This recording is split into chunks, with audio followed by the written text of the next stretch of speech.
s'ambiance bien comme il faut. Voilà, vous le connaissez ce générique ou vous le connaissez pas? Voilà. Alors, bonjour à tous et bienvenue sur Sens Créatif. Est-ce que ça va bien?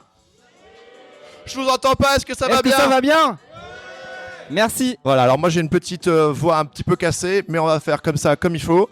Alors donc, comme je disais, bienvenue sur Sens Créatif, on est hyper content d'être là avec vous aujourd'hui. On remercie vivement Margot et toute l'équipe de Nîmes Illustre pour cette invitation, pour cette seconde édition, comme on le disait, du festival Nîmes Illustre. Aujourd'hui, vu que le thème du festival c'est l'animal et le vivant, on a décidé de vous proposer un épisode un petit peu contemplatif. On a choisi 3 artistes qui travaillent beaucoup le vivant, l'animal, la nature. Et on a décidé d'aborder un sujet qui nous concerne tous, qui est comment développer une pratique artistique saine et préserver son bien-être pour rester productif. Parce qu'au final, c'est un petit peu ça l'idée. Voilà, donc avec nous ce soir, enfin non plutôt cet après-midi, pour discuter, nous avons Jean Mala, Lisa Mouchet et Clara Debray. Vous pouvez les applaudir. Alors pour démarrer, en fait, on aimerait bien que vous vous présentiez chacun tour à tour et que vous nous parliez un tout petit peu de votre univers en quelques mots. Si vous pouviez le définir. À toi Lisa. Et on garde le micro bien près de la bouche. Ah oui. D'accord. Alors, bonjour, je m'appelle Lisa Mouchet. Je suis à Montreuil, dans un atelier partagé. Sinon, je vis à Paris. Donc moi, j'ai une production autour de l'édition, à la base, surtout. Et après, de l'édition, ça m'a amené aussi à un travail de commande. Je travaille beaucoup avec mes 10 doigts. Yes. Donc au pastel sec. Ouais. Donc vraiment, j'estompe tout avec mes doigts. Je travaille sur des flous, sur la nature, mais pas que, aussi sur l'architecture, l'architecture vide et sur la maison et l'interprétation en fait des objets et des espaces de vie pour se créer en fait des personnalités. Voilà. Donc c'est à la fois l'architecture, mais aussi le paysage. Et là, c'est plus lié moi à ma pratique, parce que je fais un peu du vélo, de la marche, etc. Mm-hmm. Et de là est né différentes éditions, impressions. Voilà, parce que je travaille aussi avec différents studios, soit à Paris, à Marseille aussi. Ouais. Studio Quintal qui est à Paris. Photokino aussi, avec qui j'ai pas mal travaillé ces derniers temps. Voilà, c'est une pratique d'atelier. Notamment, j'étais invitée en fait à Nîmes Illustre à animer un atelier avec des enfants hier. C'est vrai, ça s'est bien passé. Ouais, c'était cool. Très bien, c'était très cool. Tu leur as fait faire quoi? Donc c'était un atelier sur 3 heures.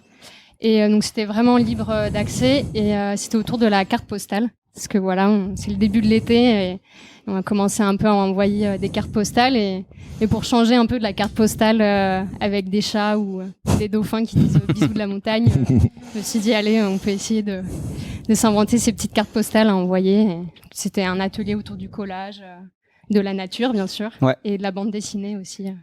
Trop chouette. Trop cool. Merci, ouais. Et toi, Clara? Donc moi, je suis Clara. J'habite à Annecy maintenant. J'ai passé du temps à Paris avant, mais je suis rentrée dans mes montagnes natales et c'est un plaisir. Je travaille dans un atelier partagé aussi avec d'autres artistes.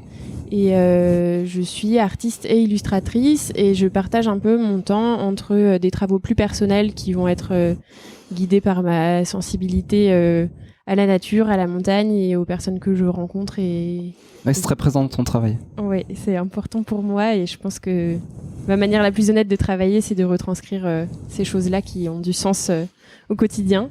Et donc j'alterne ce travail-là et puis un travail de commande aussi en tant qu'illustratrice. Ouais, on aura l'occasion d'en reparler. Voilà. Ouais, trop cool. C'est ça. Et Jean, je crois que c'est à toi. Ouais. Oui. Salut tout le monde, moi je m'appelle Jean. Je fais du dessin depuis tout gosse et j'ai fini les études à peu près il y a 1 an. Ah ouais?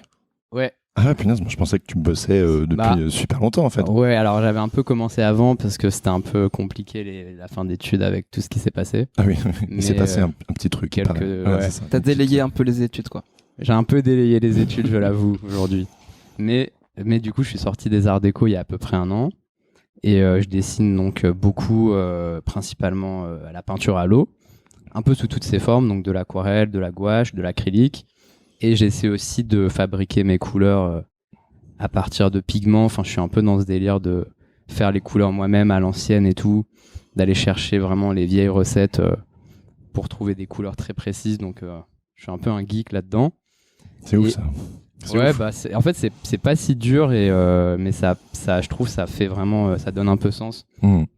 Ça fait vraiment une sorte de préparation au dessin et tout. Et je fais de l'illu pour des bouquins, pour des affiches, pour un peu plein de trucs. Et à côté de ça, je fais du dessin plus personnel, donc des expos. J'ai fait une première expo qui était sur Naples, où je suis allé vivre un moment, que personne n'a vu parce que c'était pendant le Covid, donc oui, Clara l'a vu. Clara l'a vu. Ouais. Mais c'est pas grave. Et là, j'en prépare une autre sur la Sicile, donc on reste dans la même zone géographique. Une petite attirance pour l'Italie. Ouais, mais vraiment l'Italie du Sud, très précisément, vraiment ces ambiances-là. Donc j'essaie de faire plus des grands formats. Qu'est-ce que tu fais à Paris en fait? Bah je sais pas, mais j'ai tous mes amis. Il finissait ses études déjà. Oui, c'est vrai, une chose à la c'est fois. déjà pas mal. Ouais. Donc voilà. C'est ça quoi. Toi, Jean, tu disais dans une vidéo que j'ai vue que pour toi, le dessin, il y a un aspect méditatif, que tu travailles très lentement, que ça te permet de rêver, de processer et même de poser un regard bienveillant sur le monde. Ça va jusque-là. Et, carrément. Ouais. Je parlais de ça comme un peu un antidépresseur, on va dire, naturel. Un état d'esprit en fait dans lequel tu es tout le temps, parce que il y a le moment où tu fais le dessin, mais il y a tout le moment avant et après où tu réfléchis au dessin que tu as envie de faire. Et du coup, quand tu penses à ça, forcément, tu regardes autour de toi et tu t'imagines comment tu as envie de dessiner le monde et tout. Et du coup, ça t'oblige à être dans un état permanent, en fait, d'attention, je disais bienveillance, parce que, je sais pas, ça te force à trouver ce qu'il y a de beau dans n'importe quelle situation, dans n'importe quel lieu, chez les gens. On pourrait dire que tu redesignes le monde comme tu aimerais le voir. Ouais, en vrai, je pense qu'il y a un peu de ça. C'est forcément... Non, mais c'est un peu vrai. C'est une manière de réécrire des choses à ta sauce pour que ça te plaise plus. Ouais. Vous dites que de base, vous êtes un peu des angoissés ou des grands optimistes? Franchement, ça dépend les jours. Ouais. Moi, je suis plutôt optimiste. Ouais. Mais non, plutôt optimiste. Plutôt on va optimiste, dire ok. à 70%. Ok, ouais. C'est très précis. Ouais. 73. On est sur 71 là actuellement. Non, mais je dis ça, tu sais, parce que le côté je reshape le monde à la manière que j'ai envie de le faire, c'est genre, ça m'attriste, j'ai vraiment envie de le faire à ma manière, parce qu'il y a vraiment un côté hyper onirique dans vos trois univers à vous, et ça nous emmène vraiment ailleurs, quoi. D'ailleurs, vous avez un gros kiff aussi avec la nature. L'animal et le vivant, c'est un peu le thème, et les petits oiseaux sont là pour valider les propos. Beaucoup d'entre nous, on vit souvent dans des contextes urbains. Toi, tu vis à Paname, comme nous. Mais du coup, en quelle place la nature elle a dans votre vie? Pourquoi cette fascination? Pourquoi la nature est... Moi, par exemple, je dessine jamais des animaux de la nature. Mais vous, oui. Pour ma part, je pense que ça vient de vraiment quand j'étais petite. Pour le coup, j'ai eu la chance enfin, en tout cas, moi, je considère ça comme une chance. Il y aura d'autres enfin, je connais des gens qui considèrent ça plutôt comme une privation de liberté, mais j'ai grandi en montagne et en fait, c'est quelque chose qui m'est resté vraiment, quoi. La montagne et du coup, par extension, la nature de manière générale. C'est vraiment pour moi un refuge au sens propre, dans le sens où c'est là que je me sens le mieux, quoi. C'est là que je me sens le mieux au monde. Et tu posais la question de est-ce qu'on est plutôt positif ou plutôt angoissé. Je crois que je suis plutôt positive aussi. Enfin, je suis pas nourrie par des trop grandes angoisses, bien qu'il y en a toujours qui refont surface quand on les attend pas. Mais pour autant, quand il y a des angoisses, la nature, elle a vraiment cette capacité de me ramener dans un refuge, quoi. Un cocon de bien-être et de bienveillance aussi, comme disait Jean, avec ce partage qu'on peut avoir juste par la présence et l'observation d'un lieu naturel dans lequel il y a de la vie et auquel on peut participer ou juste assister, quoi. Donc dessiner la nature, c'est te dessiner un refuge. Ouais, je pense qu'il y a beaucoup de ça. Ouais. Et vous, la nature? Et toi, Lisa, avec le béton de Montreuil, comment ça se passe? Il y a quelques parcs, hein. C'est très chouette d'ailleurs. Ouais. Après, je bouge pas mal en vrai. Enfin, 50% de mon temps, je le passe pas à Paris. Ok. Parce que En haut de la montagne, avec les chèvres. alors, à la base, je viens d'un pays très plat, enfin d'une région très plate. La Belgique. Non. Tout de suite. Non, une région, la région centre, Ok. vers Châteauroux, où mes parents étaient parce qu'ils sont à la retraite agriculteurs. Et après, Ah oui, donc ton enfance, tu l'as vécu autour de l'agriculture? ouais, D'accord, ok. ouais. Et ils exploitaient quel type d'agriculture? Exploitation céréalière. D'accord. Enfin, là-bas, faut imaginer un paysage très plat. Ouais. Et Donc toi, tu connais les balades à vélo en campagne quand t'es petite, tout ça. Ok. ouais. Ou t'es frustré parce que tu peux pas faire de roller parce qu'il y a des cailloux partout et voilà. et ouais, j'ai grandi donc du coup dans ce milieu-là et je faisais beaucoup j'avais pour habitude vraiment de me balader toute seule et de faire plein de balades où je me racontais plein d'histoires. Et je pense que ça vient aussi un peu de là, même dans mon travail. Je pense que ça se ressent assez. Enfin, autant quand je dessine des paysages ou quand je dessine une architecture justement, c'est tout un travail autour de l'absence et du vide. Ouais. Et je pense que c'est pas pour rien que je suis née dans un endroit où tout est plat et c'est vraiment des champs à perte de vue avec des gros ciels. Et c'est une région qui est un peu désertée aussi. Donc voilà. Et après, je dirais, au niveau de l'optimisme. Il n'y a pas d'injonction, hein, c'était juste. Ça dépend des moments. J'avoue, peut-être en ce moment, je suis plus sur du 50-50. Ok. Voilà. Non, mais tu sais, c'est le regard de l'artiste sur ouais. sa production par rapport au monde qui Ouais, nous non, entoure. c'est quoi. important, c'est à l'instant T, évidemment, le ressenti qu'on a par rapport au monde qui nous entoure et Puis je pense ce que qui nous renvoie. j'ai aussi un peu une réflexion justement autour de la nature de la nature aussi modifiée, parce que moi par exemple, je pense que toi tu viens d'un paysage justement qui a été beaucoup moins touché, et en fait moi j'ai au fur et à mesure en grandissant aussi pris conscience que je viens quand même d'une région où c'est des paysages construits par l'homme pour beaucoup, et moi j'en avais pas forcément conscience. Quand t'es petite, tu dis c'est la ferme, c'est la campagne. Oui, c'est ton environnement. Ouais, voilà. Et voilà, toute une réflexion un peu aussi autour de ça. Ouais. Ah, c'est fou, moi ça me rappelle aussi mon enfance que mes grands-parents habitaient à la campagne, et moi j'ai ces souvenirs, tu vois, de paysages, et je pense qu'en fait ils seront toujours inscrits, tu vois, toute ma vie, et quand je dessine, je les mets dans mon palais mental, tu vois, j'y reviens souvent en fait. Important, je pense, mais voilà, je crois que j'ai. Ouais, cool. Jean, pour un parigo comme toi. Bah ouais, justement, donc la différence, c'est que moi j'ai grandi en ville, donc je dirais que mon rapport à la nature, il vient d'abord d'une fascination. Genre quand j'étais petit, c'était aller dans les musées voir des squelettes ou des trucs comme ça, un peu vraiment pour se casser un peu le cerveau. Et après, T'as vu une vache. Et après j'ai vu une vache, ouais. Wow. Ça m'a détruit. Je m'en suis toujours parmi d'ailleurs. Ouais. Non, il y a aussi, parce que je repensais, c'est vrai que c'est vraiment un sujet qui revient tout le temps. C'est que j'ai aussi un peu de famille qui vit à La Réunion, on en parlait tout à l'heure. Ah ouais, carrément. Ouais. On penserait pas. Ça c'est la nature là-bas. Bah ouais, c'est ça, c'est que du coup j'y suis allé enfant. Et là, pareil aussi, niveau choc visuel, là vraiment ça calme. Et c'est là que vraiment tu te rends compte de ce que c'est la nature avec un grand N. Genre, C'est tes premiers souvenirs de paysages waouh qui t'ont marqué? Ouais, je pense. Je pense que c'est parmi les premiers vraiment où t'as des petites routes minuscules, tu sais pas comment elles tiennent au milieu d'une jungle de dingo. Au-dessus, t'as des montagnes, des climats qui changent à chaque minute. Et je pense que c'est de là aussi que ça vient, ce truc de... Moi, j'aime bien représenter des scènes de nature pas trop refuge, mais plus enveloppantes et un brin écrasantes. J'aime bien faire des scènes où, en gros, les humains, ils sont genre des petites Tout petits, merdes. ouais. C'est vrai que certains de tes dessins sont très anxiogènes. Bah ouais, alors il y a des gens qui kiffent. Je pensais le stade de Naples. Ah ouais, alors là, c'est plus une foule ouais, c'est sûr, super dense. Mais ça fait une montagne. Une Exactement. montagne humaine, quoi. Exactement. Et du coup, il y a différents retours. Il y a des gens qui trouvent ça apaisant, d'autres ça les fait flipper, mais moi j'ai toujours aimé cette sensation de se sentir minuscule dans le monde. Ça m'a toujours rassuré de me dire au pire tout ça, enfin la nature est là et elle restera sous d'autres formes, et ça nous fait aussi relativiser. Donc j'ai toujours aimé représenter ça un peu dans le délire romantique ou dans les estampes japonaises ou les miniatures indiennes où tu as des tout petits personnages dans une nature qui les domine totalement. C'est une sensation qui me plaît bien. Et je pense qu'elle vient de là, ouais. L'être humain à sa juste place. Ouais, c'est ça. C'est aussi ramener tout le monde à sa place, ouais. Ouais. Alors, si vous le voulez bien, on va aborder le gros sujet qui est genre, comment développer une pratique artistique saine et tagline. préserver son bien-être pour rester productif. Est-ce que vous avez compris la phrase? Voilà. Un avis. Allez-y. Shifumi, du coup, pour qu'il commence. En quoi la question résonne chez vous? Bon, allez, je me relance.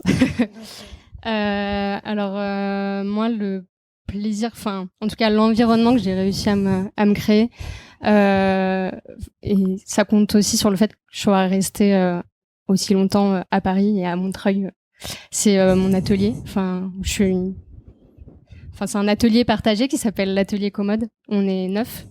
Et... Tu peux les saluer si tu veux. Coucou. Coucou l'atelier. Et donc là, voilà, là, tu es en train de nous dire c'est le contact humain, quoi. C'est. Oui, clairement. Et en fait, on baigne tous un peu dans des métiers, des sphères différentes. Enfin, ça reste autour du créatif, mais donc il y a des designers, gens qui font de l'installation, du motif, de l'illustration aussi. Tu m'as même dit du métal. Hein. Ils ont un atelier métal. Ouais, ça c'est Nicolas qui fait des cabines photomatons. Du coup, voilà. Dédicace à Nicolas. Donc il y a un peu de bruit, un peu de bruit de machine.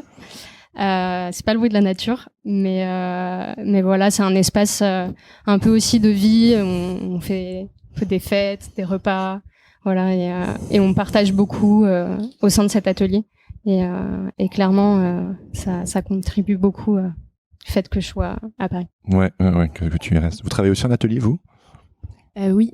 En arrivant, en fait, comme Jean, je suis sortie d'école il y a juste un an avant, donc il y a 2 ans. Et Parce que vous le savez pas, mais ils se sont rencontrés à l'école, en fait. Oui. Voilà. On l'a découvert tout à l'heure. Et il se trouve qu'effectivement, il y avait un peu ce truc en sortant de l'école de se dire, bon, bah là, j'ai adoré bosser pendant mon année de diplôme tous les jours avec d'autres artistes à mes côtés et avoir cet échange-là, comment garder ça, quoi. Et en déménageant, en changeant de ville, en allant dans un endroit où je ne connaissais personne et mon compagnon non plus, comment faire en étant tous deux indépendants pour rencontrer du monde. C'est clair. Et du coup, c'est posé la question de chercher, y avait-il d'autres artistes qui avaient cette envie de partager un lieu? Et on a eu beaucoup de chance de trouver, en arrivant, 2 places dans un atelier partagé. Du coup, on est 5. On a un autre atelier en face d'une autre où ils sont 3. Et pas loin du tout, il y a encore d'autres artistes où ils sont 5-6. Et comment t'as fait pour te mettre en contact avec eux? T'as envoyé un signal dans l'univers? T'as fait comment? T'as mis une annonce sur Instagram? Non, en arrivant sur place à Annecy, il y avait une association de laquelle j'avais entendu parler autour des pratiques artistiques et créatives. Donc en fait, je suis allée les rencontrer en leur disant, bah voilà, je viens d'arriver ici et je suis illustratrice et je serais ravie de rencontrer du monde qui aurait des pratiques similaires ou des envies similaires. Et c'est à ce moment-là que lui m'avait dit est-ce que tu envisages de bosser ailleurs que chez toi? Et j'ai dit pourquoi pas, est-ce que je suis prête financièrement? Je sais pas. Enfin, il y avait un peu ce stress-là aussi de trouver une location en plus de son chez-soi. Oui, ça c'est une vraie question. Oui, c'est un budget, C'est une vraie question. Est-ce que je me lance justement dans un atelier qui va m'apporter beaucoup de choses, mais bon, on risque de, j'ai pas la thune pour l'assurer. C'était vraiment le tout début pour moi, donc j'avais un peu cette peur-là. J'avais même pas passé mon diplôme encore. Enfin voilà, c'était tout début et il se trouve que il me dit bah voilà, je te dis ça parce que là il y a une place qui se libère dans un atelier. Et en fait, je me suis dit, bon, bah, c'est trop bête, il y a une place qui se libère. Tu t'es je suis pas sûre. Ouais, j'ai écouté le truc qui me disait qu'il fallait qu'on aille rencontrer du monde et que. Mais tu t'es mise en mouvement toi-même, t'as pas attendu qu'on vienne te chercher. Non, je pense que le fait qu'il me propose à ce moment-là, ça m'a aidé à franchir le cap. Sinon, j'aurais peut-être mis plusieurs mois avant de vraiment chercher activement et j'aurais peut-être plus eu des difficultés à trouver. Parce qu'il se trouve que du coup, de fil en aiguille, bon, c'est pas dans cet atelier-là que j'ai fini, mais. En rencontrant ces quelques personnes, le petit réseau a fait son travail et on a très vite trouvé un atelier. Mais je trouve ça intéressant parce que souvent on parle le bad de quitter les grandes villes pour se dire je vais me retrouver tout seul, il y a peut-être pas de créatif, j'ai envie d'aller vers la nature, mais en fait l'humain me garde dans les grandes villes. Enfin, je sais que personnellement moi j'ai cette crainte là. Ben je la comprends, effectivement c'est pas évident et Annecy, oui, ça reste une petite ville qui est très touristique, qui a alors un super festival. Voilà, on y est allé en se disant il y a quand même le festival d'animation qui a une grosse dynamique, qui fait venir énormément de monde et qui du coup a quand même une essence créative autour de ce truc-là. En fait, à l'année, pas tant que ça. C'est comme Festival de Cannes. Oui, c'est une semaine. Le rayonnement, C'est il une se passe semaine. il se passe sur une Non, semaine mais et puis le reste du oui, temps, Annecy vraiment. redevient Annecy, quoi. C'est ça. Donc il y a 2-3 studios d'anime. Mais bon, je suis pas animatrice, donc voilà, ça fait pas vraiment partie de mon travail à proprement parler. Mais je pense que dans tout endroit, même s'il n'y a pas une grosse dynamique dans cette ville, il y a toujours des créatifs qui sont là, qui se cachent quelque part, Faut le trouver. ou qui se cachent pas d'ailleurs, mais on peut les trouver, ouais. Et on peut les rencontrer et c'est chouette. Mm. Et c'est même aussi petit à petit comme ça qu'on rencontre des super amis et qu'on s'ancre petit à petit dans un nouvel endroit. Ouais. Mais ouais, je pense que c'est quitter une grande ville dans laquelle on a des réseaux qui sont si grands et si généreux, parfois c'est un peu difficile à ce niveau-là. Ouais. Ouais, bien sûr, ouais. Mm. Vous avez tous les trois une pratique, donc on le disait tout à l'heure, artisanale, qui prend du temps. Mais vous travaillez, donc on a compris que le dessin vous offrait beaucoup de bienfaits, que ça vous apaisait, que ça vous permettait de sortir ce que vous aviez à l'intérieur et tout. J'aime vraiment ma voix qui se casse. Mais vous travaillez aussi, voilà, vous avez des commandes, vous travaillez avec des agents, avec le milieu de l'édition, avec des galeristes, etc. Comment est-ce que vous arrivez à allier l'équilibre entre cette pratique lente et parfois les injonctions à la production que vous obligent, voilà, tous ces projets de commandes? On peut peut-être commencer par Jean, parce qu'en plus, toi, tu fais vraiment, tu rajoutes des couches, c'est-à-dire qu'en plus, tu as les études. Donc, Ouais, enfin là j'ai C'est fini. ouais, c'était non, mais avant, tu ouais, travaillais tout ça, déjà en ouais. étant étudiant. Ouais, alors j'ai un peu bullshité pendant mes études, c'est-à-dire que j'ai essayé de faire passer des commandes en projet d'études. Ah, il est malin. Il est malin. Je l'avoue, T'as un an mutualisé. après. Bah au final, oui. Mais après, tout est une question de discours et tout, et finalement, ça a rentré à peu près, donc... Mais j'avais pas le choix. Coquin va. Ouais, je l'avoue, jugez-moi. Bref. Mais alors, pour répondre à ta question, je vais pas faire le malin. Moi, je m'en sors pas si bien que ça. Ok. C'est-à-dire que je suis vraiment super lent. Je pense que c'est pas que ma pratique, c'est aussi moi. Ouais. Et j'avoue, des fois, c'est chaud de gérer tout. Et donc, c'est beaucoup de temps. Enfin, moi, je sais que... T'acceptes facilement plusieurs commandes en même temps? Ou Alors, je me dis à chaque fois, saucisses cette fois, je prends plus rien. Et après, je me dis, ah ouais, mais ça, je peux pas refuser et tout. J'ai On du mal à connaît. dire non, on connaît. Et ce qui est pas une si bonne chose, parce qu'au final, tu peux en fait mettre tout le monde dans la galère, parce que des fois, tu vas dire oui alors que tu devrais dire non. Et au Et final, t'embarques les autres commandes par effet boule de exactement. neige. Donc parfois, je pense qu'il faut arriver à dire non, même si c'est dur. Mais moi, je ne le fais pas. T'as déjà essayé de dire non? Ah oui, est-ce Genre, que ça t'est déjà arrivé non. là, vraiment, est-ce que t'as réussi tu sais, une fois? un vieux nom tout pourri, un Non. non, mais peut-être en fait, et à la fin, tu te retrouves à dire oui. Enfin, pitoyable. Ah ouais, d'accord, ok. Une grosse galère. Donc, c'est pas un nom, Grosse quoi. galère. Non, c'est pas un nom du tout. Ouais. Non, mais du coup, le truc, c'est que c'est vrai, je taffe beaucoup. Après, j'adore ça, mais je passe beaucoup de temps à dessiner. Et parfois, même le week-end, ça m'arrive de faire mon gros no life. Après, je sais que j'adore ça, mais du coup. C'est ton besoin quand même. Ouais, c'est un besoin, mais du coup, je suis pas prêt à dire que c'est forcément sain pour tout le monde. Parce que je sais que du coup, il y a des trucs que je fais pas forcément. Moins de soirées, peut-être des fois, moins de certains trucs. Mais pour l'instant, ça va. C'est-à-dire que pour l'instant, vraiment, ça me fait trop kiffer de faire des images où à chaque fois, je sais que j'ai donné tout ce que je pouvais, où à chaque fois, j'essaie d'aller plus loin, de toujours revisiter un peu la pratique, la technique et tout. Mais je me dis, effectivement, peut-être qu'un jour, j'en aurai un peu marre. C'est possible. Donc voilà, pour l'instant, ma solution, c'est vrai, c'est de beaucoup passer de temps. Beaucoup de temps. T'as des journées de batte comme ça où tu te dis punaise, mais comment je vais faire? Comment je vais y arriver? Ouais, ça m'arrive. Ouais. Mais ça va, ça passe en général. C'est de temps en temps une petite journée où on est un peu face à tout ce qu'il y a à faire et on se dit, oh là là. Et dans ce cas-là, tu laisses couler?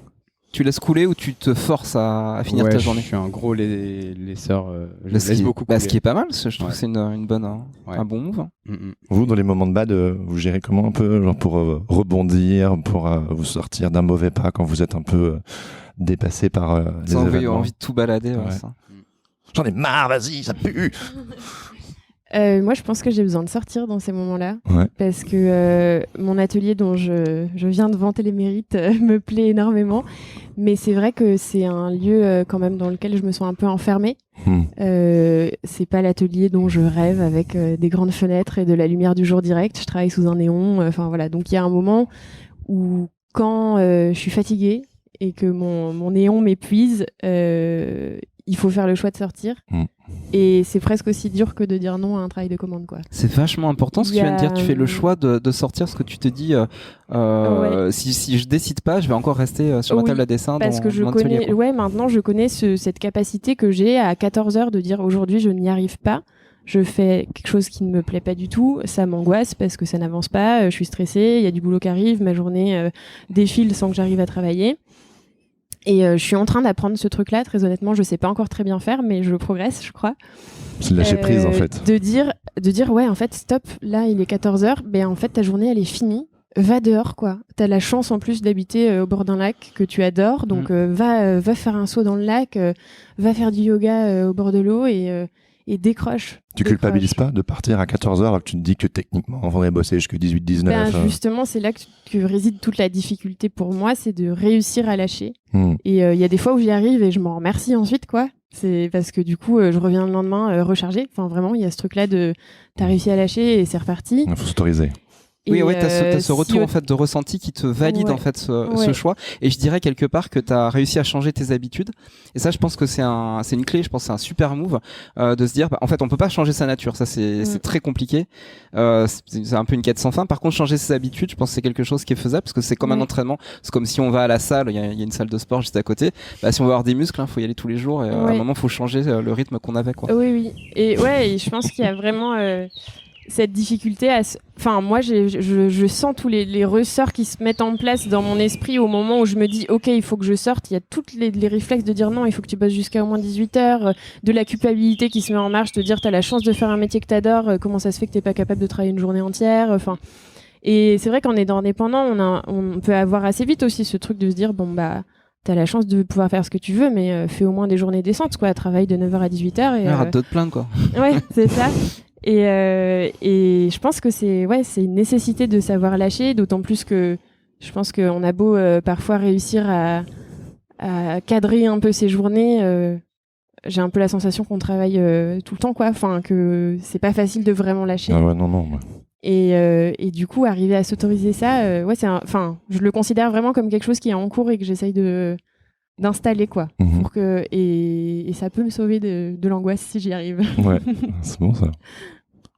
Il y a des choses qui vous énervent dans votre pratique ou vous êtes en colère contre vous-même. Ouais, qui vous mettre la haine qui vous vénère. Lisa, ça t'arrive?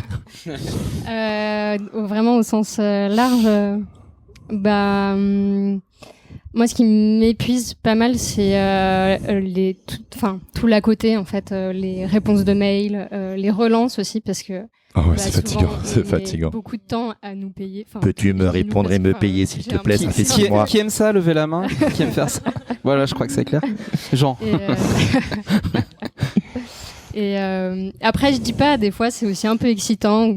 J'arrive à mon bureau et je me dis, ça fait très... Enfin, je sais pas, ça fait aussi un peu professionnel, voilà. J'ai mon petit planning et je réponds à des mails, voilà. Mais en fait, c'est un peu épuisant. Et puis du coup, je sens des fois que ça me met en tension et que ça m'énerve. Et en fait, je suis là, mais détends-toi, enfin, ça va.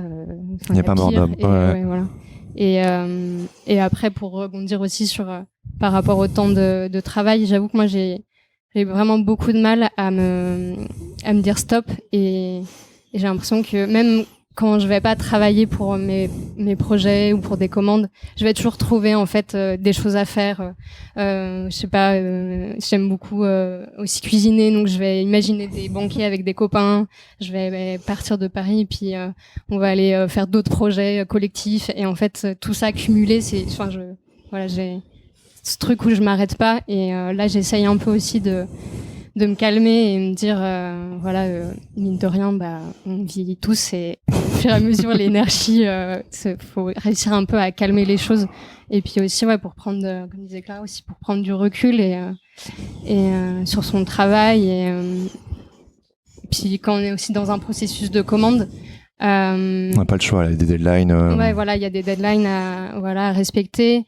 Et je sais que moi, en tout cas, à la base, je viens plutôt de l'édition et donc c'est un travail assez à part parce que justement ça prend du temps et on essaye de créer des images qui nous plaisent c'est assez minutieux, etc. Et bah, quand on est dans la commande, des fois, on est là, on envoie le truc et on se dit, c'est pas possible, vraiment, je déteste. Mais voilà, c'est envoyé. Puis à un moment donné, il faut aussi réussir à accepter, avoir du recul et se dire, c'est pas grave, on n'est pas obligé de faire genre l'image de l'année tous les jours. C'est vrai. C'est important ça, parce que souvent on met tellement de tripes dans ce, on est créatif, on est déjà reconnaissant de faire ce métier, d'être payé pour ça. On a l'impression qu'on doit faire un chef-d'œuvre à chaque fois. Ouais. Et c'est une injonction de ouf en fait. Avec les, pardon. Non, vas-y, je te coupe. Vas-y. Avec les réseaux aussi, en fait, mine de rien, il y a cette pression où bah voilà, il faut montrer notre travail et du coup, on sait soit par le biais de notre propre réseau ou le réseau, je sais pas, d'un journal ou d'une marque. C'est bon, le visuel, il va être vu et il y a cette pression là aussi. Ouais. Est-ce que vous avez des rituels ou un certain lifestyle qui vous permet de... Parle-nous de ton lifestyle. Ah moi, il n'y a pas de... Ma question est candide, moi je sais pas. Mais tu sais vraiment le... Ouais, moi je crois que j'ai une réputation de lifestyle. C'est quoi ton lifestyle, Clara? Moi je fais des inversions, je me mets sur les mains. Ah ouais? C'est l'upside down. C'est génial. On est dans Stranger Things là. C'est ça. Non, mais en fait, c'est plus maintenant, c'est devenu très à la mode et c'est plus communément appelé les handstands. Oui, bien sûr, mais complètement. Il y a des youtubeurs qui font spécialisés là-dedans. Il y a un youtubeur suisse qui est Eric Flag qui fait ça tout le temps. Ok, je connais. Mais lui, il fait pas des handstands, il fait des flags. Donc c'est-à-dire qu'en fait, il se met carrément perpendiculaire. Je ne comprends rien à ce que vous dites. Est-ce que vous pourriez... Je vais t'expliquer. En fait, moi, j'ai fait, avant de faire des études d'art, j'ai fait un parcours un peu classique. J'ai été au lycée en S. Voilà, j'ai fait ça comme ça. Et j'avais par ailleurs des activités artistiques assez diverses. Et notamment, j'ai fait du cirque pendant 10 ans. Et c'est une pratique qui m'a énormément construite. Enfin, j'ai conscience que ça m'a donné beaucoup de clés de compréhension du corps, mais aussi de créativité en fait. Enfin, il y avait vraiment quelque chose de très complet à ce moment-là. Et c'est quelque chose que j'ai un peu gardé comme que j'ai un peu quitté au moment où je suis partie faire mes études d'art, mais que j'ai toujours gardé un peu comme en tâche de fond, quoi. Enfin, quelque chose qui restait. Et par la suite, ne retrouvant pas à Paris pendant mes études une manière de faire du cirque qui me plaisait comme je l'avais auparavant, je me suis mise à faire du yoga, d'abord en autodidacte parce qu'il y avait beaucoup de similitudes, beaucoup de choses qui revenaient. Et c'est par le yoga que j'ai redécouvert cette pratique du coup du handstand qui s'appelle par le cirque équilibre sur les mains et qui s'appelle par le yoga les inversions. Tu parles la tête à l'envers ou ça se passe comment? Oh, je peux parler si tu veux, ouais. Ah ouais, non, mais ok. Et en fait, c'est une posture qui... c'est marrant de vous parler de ça, du coup. Mais... Non, franchement, on t'a suivi, on t'a suivi. Voilà. Nous, on voit tes paroles, vas-y. Et du coup, c'est par le yoga que je me suis remis aux inversions. Parce que lorsque je faisais du cirque, pendant 10 ans, j'ai fait du trapèze, j'ai fait de l'acrobatie, mais j'ai pas poussé cette technique-là et j'étais pas du tout forte à ça, quoi. Et du coup, j'ai redécouvert ça à travers le yoga. Et ça m'apporte... en fait, il y a des gens qui font de la méditation. Moi, j'en suis incapable. Je sais pas faire de la méditation statique. J'y arrive pas. Je pourrais le travailler, mais c'est quelque chose dont actuellement, je ne suis pas capable. En revanche, le handstand me permet vraiment cet état méditatif parce qu'il y a une concentration qui est telle pour parvenir à garder cet équilibre et il y a un engagement corporel qui est tellement fort. Ah bah t'es pas en train de réfléchir. Ton cerveau, il a plus rien d'autre sûr. à faire. Mais ouais. Et ça, moi, ça me sauve un peu en vrai. C'est génial.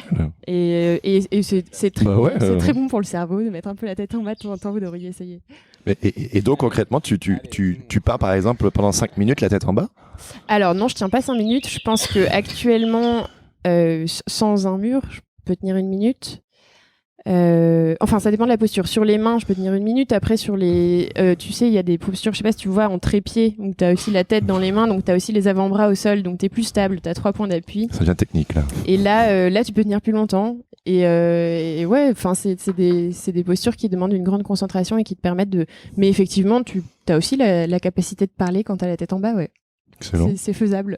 Non, il y a un travail de l'équilibre global du corps parce que justement, en fait, comme tu dis, tu perds toute cette réflexion. Comme tu es uniquement dans l'action, en fait, tu recharges ton corps. En fait, il se reset et du coup, derrière, t'es reparti, quoi. Oui, et même en termes d'énergie, c'est assez impressionnant. Enfin, je sais que si je passe une journée assise à ma table de dessin et que je fatigue et que j'ai mal au dos et que voilà. Et rien que prendre 30 secondes pour me mettre la tête en bas, j'ai l'impression que ça me remet. On pourrait faire un zéro, workshop à Nimsilus l'année prochaine. C'est marrant, à plaisir. côté de Clara, j'ai l'impression d'être super gentil parce que moi je fais mes katas quand j'ai envie de bouger. Là. Je fais mes katas tout seul dans mon atelier. Ouais, mais c'est ça, c'est hyper. Enfin, moi je trouve ça important de pas oublier que notre corps il nous sert pas que à dessiner quoi. Enfin en tout cas moi ça fait vraiment partie de la nécessité que j'ai, c'est que je trouve vraiment moi je suis absolument fascinée par les capacités qu'ont nos corps quand même. On peut faire des trucs incroyables avec, que ça soit des dessins ou autre chose.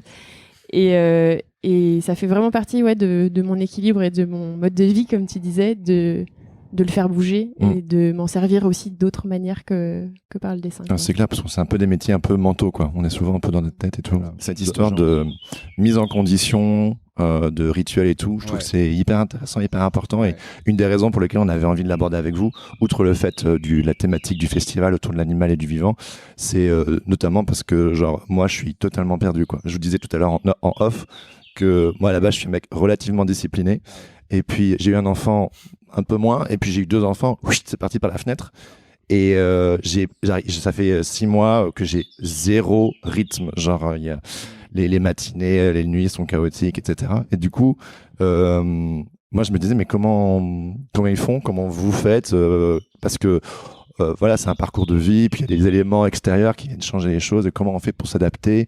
Et moi je sais que j'ai un gros manque de rythme. Enfin moi, je vous raconte ma vie, mais mon second enfant n'a pas été gardé avant le mois de juin en fait. Donc depuis sa naissance en octobre, on jongle. C'est comme vous savez le confinement quand vous étiez enfermé avec vos enfants, pour ceux qui ont des enfants. Et du coup on se posait la question aussi, vous, comment est-ce que vous envisagez peut-être ou non la question des enfants par rapport à votre pratique artistique, votre discipline, vos projets, comment ça s'inscrit un peu pour vous ou pas. Il n'y a pas d'obligation, c'est 2 papas qui se posent des questions à des choses. Oui, alors, ceux qui en ont pas.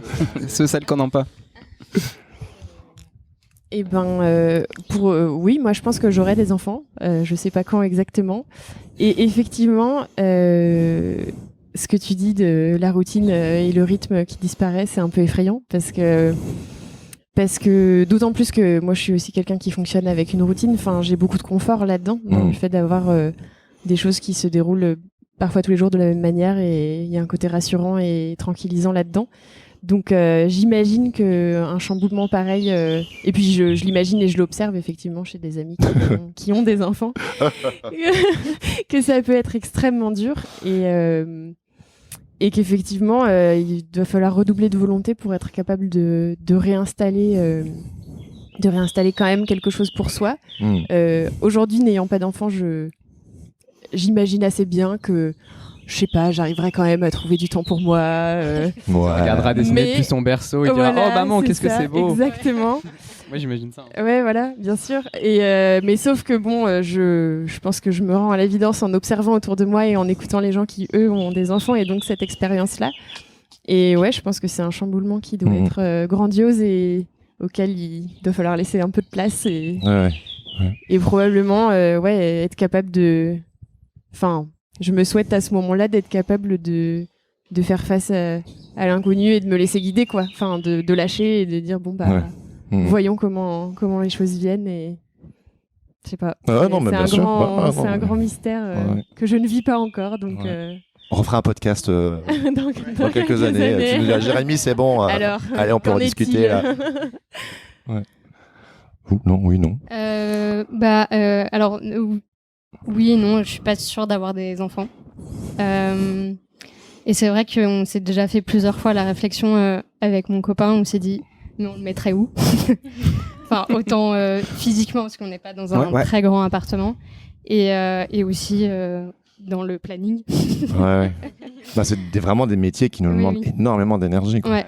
Et puis, on bouge tous les 2 beaucoup aussi. Enfin, là, j'ai aussi commencé à postuler un peu à des résidences, donc je bouge aussi pas mal, donc forcément aussi cette question-là, elle est un peu bien plus compliquée.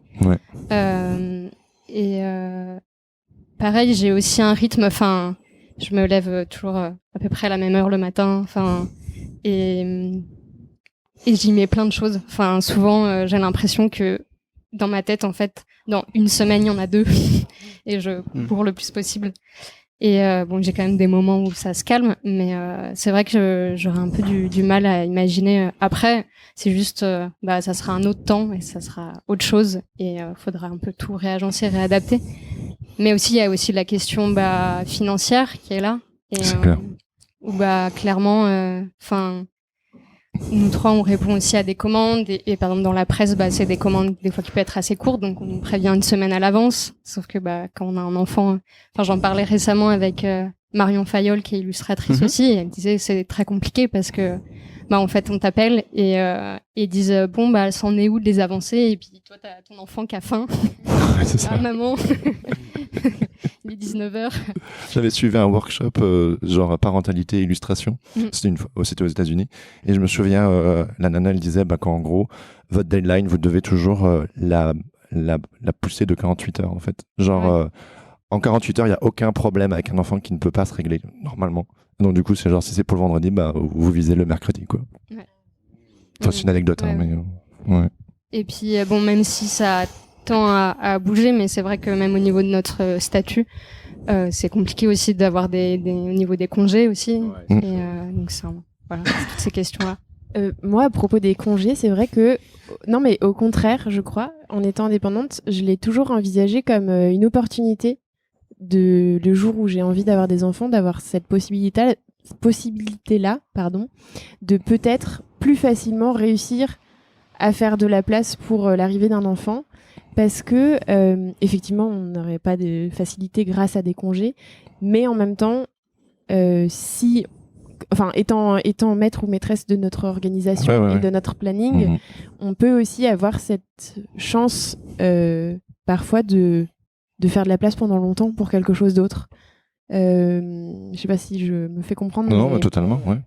Et c'est vrai que moi, je l'ai toujours envisagé plutôt comme une liberté, quoi. Le freelance, c'est le flexible, quoi. Ouais, c'est ça. Quelle chance, en fait, dans l'idée d'un jour peut-être avoir des enfants, d'avoir la liberté d'être deux. En plus, on est tous les deux indépendants, donc d'être tous les deux indépendants et de probablement réussir, enfin, je nous souhaite en tout cas, de réussir à faire de la place le moment venu pour ça, quoi. Et j'ai l'impression que, quelque part, ce statut qui est aussi inconfortable, effectivement, en raison de l'absence de congé, peut permettre quand même de prendre ce temps-là, quoi.